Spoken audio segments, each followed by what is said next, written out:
Igbo ndị ọma na-ege ntị nọ n'ebe ọ dị ukwuu n'ihe emume anyị nke emume mbụ Nwachukwu gọziri agọzi chi agọzie m ọdịmgbe na-ewetara gị.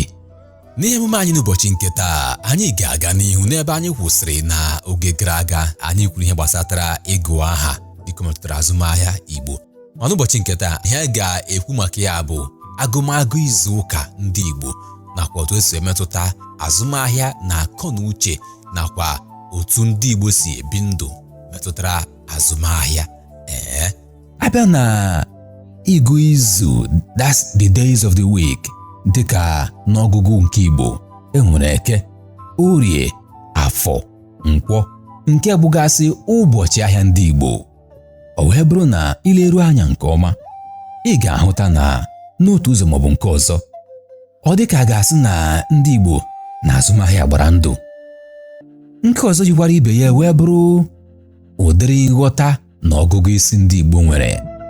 Ndị Igbo na-ebido n'obe gboo, ha na-ebido na nwata nwee nghọta banyere azụmahịa, mụọ iso n'ịgha dị na azụmahịa. Ihe niile gbara ha gburugburu na-arụtụ aka na azụmahịa, gbakwasị ụkwụ na azụmahịa, ma ọbụkwa n'otu ụzọ maọbụ nke ọzọ na-echetara ha ihe gbasatara azụmahịa. You may want to say that they live and breathe business. It runs in their blood. Ya bụ na nchịkọta, Igbo na azụmahịa dịka azụ na osimiri, nke mere n'obodo ọbụla ụmụ Igbo batara ife abata, ihe dị iche amalite dịbe ozugbo ozugbo, obodo ahụ amalite zụba dịka ahịa.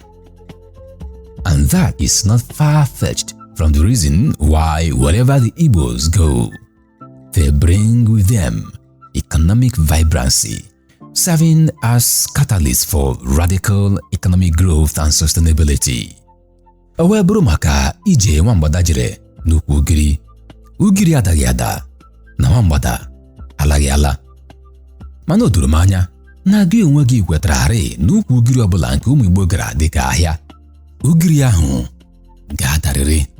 Ka ndobiri ebe a, abụ nwanne gị nwoke Nwachukwu gọziri agọzi chi agọzie m ọdịmgbe. Onye ahụrụ taa ga-ahụkwa ya echi.